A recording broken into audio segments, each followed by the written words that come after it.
We're heavily medicated. Let's get to it. This is Conquest Sector 4. We're going to break down the feat progress, what squads we utilized to accomplish that, our data disk choices, and how we tackled the boss nodes. For our global feats, we have accomplished a couple things. One, we are now done with win 20 battles with a full squad of Galactic Republic.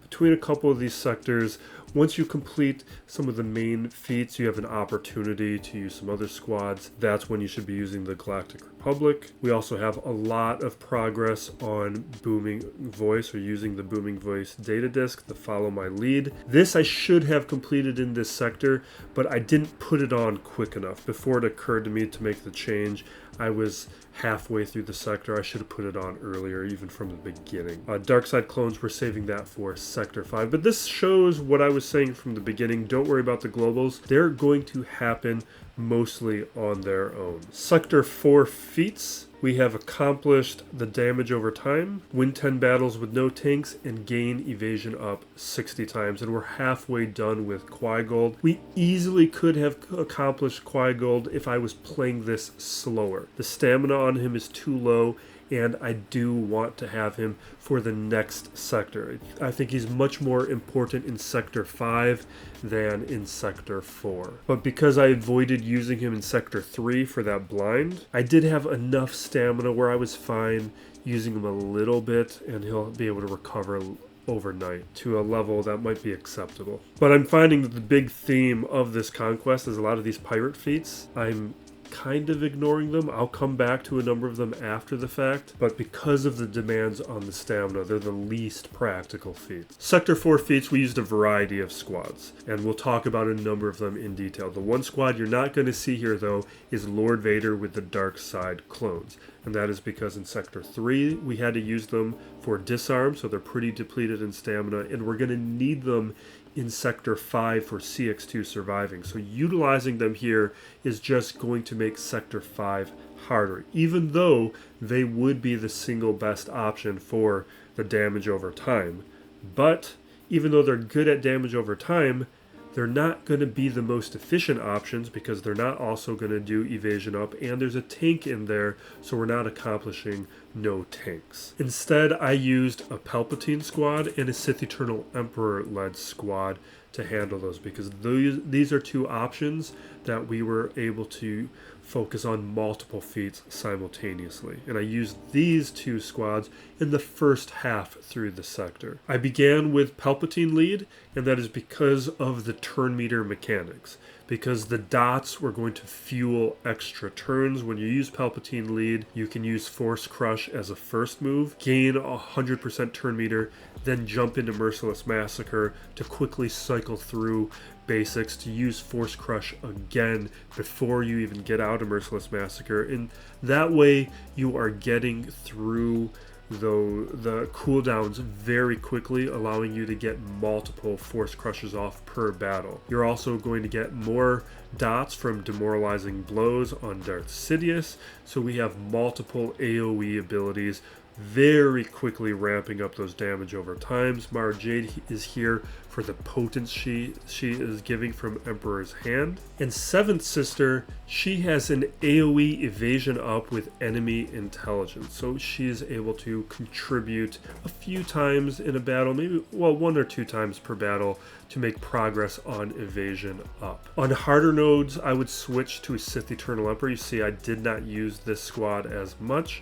and that is because you don't get that extra Force Crush out of using it, because you can't use Force Crush as your first turn move under Sith Eternal Emperor because you're not going to get the turn meter, so you need to go into Merciless Massacre, so you just get fewer opportunities to land those dots.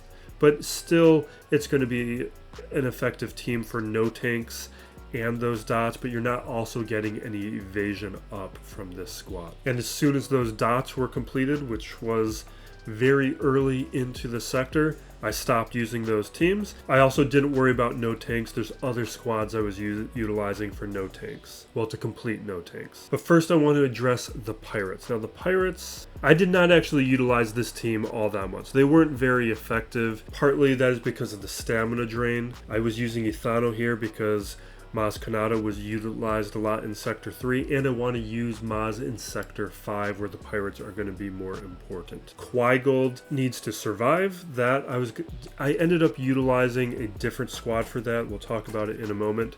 But one of the issues with pirates here is they're not actually that good at evasion up. Because Vane, he can do evasion up, but it's just a self-targeted evasion up, so this is not going to be utilized enough per battle to make meaningful progress. It's just incremental progress. Kix has a passive one related to his unique, and this is if allies are below 100% health, they will get evasion up at the start of Kix's turn, but that's only going to happen to maybe one character, like your tank characters. Like it happened to Vane a couple times, maybe Quaigold. But if it's happening to all of your characters, it means the battle's going pretty well, and a lot of the AI knows to target Kix early. So usually you're losing Kix before other characters are even falling below 100% health, so it wasn't even triggering all that often. And so once it was clear that this was not going to be an effective way to get evasion up, then Quaigold surviving was not enough of a reason to use this team. Instead, I switched over to a JML-led Watt squad where we could just hide the Quaigold behind the JML taunt, but this is something that I only used late in the sector when all the other feats were accomplished. And that's why we only did a few nodes with it. I didn't rely on it too much. I didn't want Quaigold to go down to 0. Instead, the rest of the sector I handled with Galactic Republic again. And this is why Booming Voice is a data disk I should have put on sooner. Because by putting it on sooner, I would have completed Booming Voice in this sector, and what it does is it's calling assists whenever the leader takes a turn. And the big piece here is Luminara, because she has a chance to get evasion up on basic, and that can be triggered quite often, particularly under Kenobi lead, but also with that Booming Voice data disk. But this squad is helping me accomplish multiple feats. I'm getting that evasion up, I'm getting no tanks, and I'm working on the global feat for the Galactic Republic. And I didn't just utilize this squad. I would do some variants, like didn't necessarily use Padme, even though she calls an assist. I could throw in Shaak Ti. But we also have the option of using Cadme. And Cadme gives us another no-tank Galactic Republic squad that with the Booming Voice data disk can call in Luminara for those assists. And we're going to very rapidly make progress on those feats throughout this sector. Data disks, we already mentioned the biggest change. We brought in Booming Voice to help with those feats, and I didn't really change the rest of what was going on here.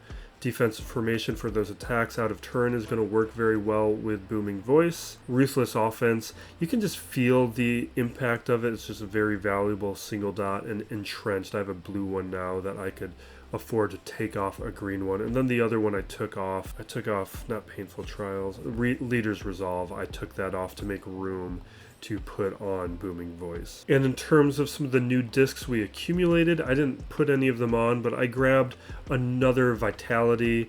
I have a Caustic Emissions in blue, and I picked up a blue Defensive Formation, but I haven't swapped them out into here yet. Not worth the energy. Sector 4 mini boss node, we get our first look at the Stranger. Very compelling, and just very happy he's being added to the game. He's the best part of Acolyte. Amazing fight choreography that we got out of that character. Just going to be very fun. Now for our first feat, we have Pirate King Hondo surviving. I don't have Pirate King yet.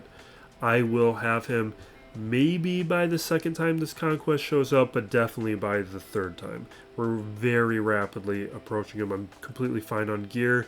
I just need shards, and I will be slow farming Vane. Have not been lucky at all with those air battles with his shard. For the other feat, we have win without using any tank units, and that overlaps with our sector feat. We've already gone through our options. I went with a Galactic Republic one. We are using JMK. JMK is just going to give us a strong counter to these Star Killer squads. JMK Cat with an instant kill. We have Luminar for that evasion up, and no tanks, of course. At this stage, I actually don't think I put Booming Voice on yet, and this is the point I was making. Had I put Booming Voice on earlier, I would have completed. We were 8 away. It would have happened in a single encounter. This was interesting to see him. I think it's best to avoid him if you can, just using the right characters. Starkiller doing a big hit. What I decided to do with Cat is I wanted Cat to eliminate the revive. Because had I taken out anyone else, Visas could have brought them back. Put a healing immunity on Barris. Visas we eliminated. Now, with the healing immunity on Barris, we can work on our... And remember to use basics with Luminara. And you can see I'm not getting the assist. I don't have the booming voice data disc yet. That would have been... It would have made this even easier. She equalizes. I go with the ultimate. We call that as... Well, I guess we didn't get assist from everybody. And now you're... I'm called in Cat, but I should be calling in Luminara. Because there's a lot of opportunities I was missing to get more use and more progress out of Evasion Up.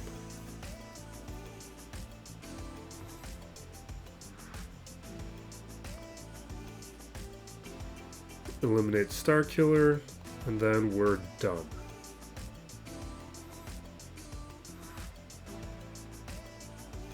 Sector 4 final boss, we have 2 feats, 1 Princess Zodi, and an exposed train squad. You can see though, I only 2-starred these. I lost characters in both scenarios. I'll revisit this later and optimize it, but these squads, they'll get you through. You might need to be a little careful. With the Princess Zodi feat, I've got Cody lead. We have Echo and 5s, Clone Sergeant, and then Princess Leia. I did not touch any mods. That might be part of things here. It's definitely a contributing factor to this squad. It's not an excuse really for my Finn's. Well, I guess kind of. We'll talk a little bit about it. So I get rid of the taunt with that AoE. I'm calling an assist with Leia. We stealth. I want a mass assist. With a lot of these characters, with a lot of these boss nodes, because these bosses haven't really been tuned, I've been going after them early. You can see we have a death mark now on 5s and we lose 5s. That's the kind of the hard portion, and maybe if we were a little faster we could avoid that. I'm sure there's probably other things I could have done to avoid it as well. And then we have our Finn squad. You do want Finn lead. Potency is going to help, especially with Resistance Trooper, Poe, and Pilot. And I didn't touch anybody's mods. My Finn has decent mods. My R2 has pretty good mods. My R2's fast, but has terrible secondaries. But the rest of these, like Pilot and Trooper, I have no idea what they have. Now here, because Poe is going to stealth anyway, when I do the expose, I put the Force Taunt over there from R2. Now basics are important from the Resistance Trooper.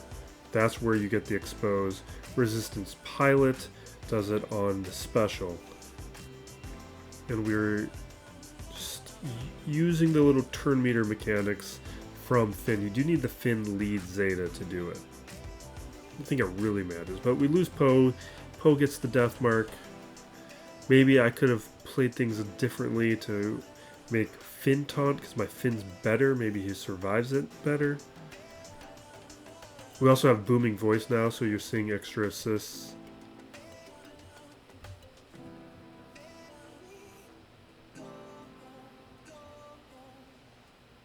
But the side characters, they're going down pretty quick. AoE finishes off Gamu. And then we're done. But we still lose a character. And we'll be back later in the day with Sector 5. But for the moment, we've got... I'll put Sector 3 in the corner along with the Datacron video. But we have all the other sectors covered for this conquest. And we'll see if this video series continues. I don't know. But thank you for watching. Be excellent to each other, everybody. This is Still Plays Galaxy of Heroes.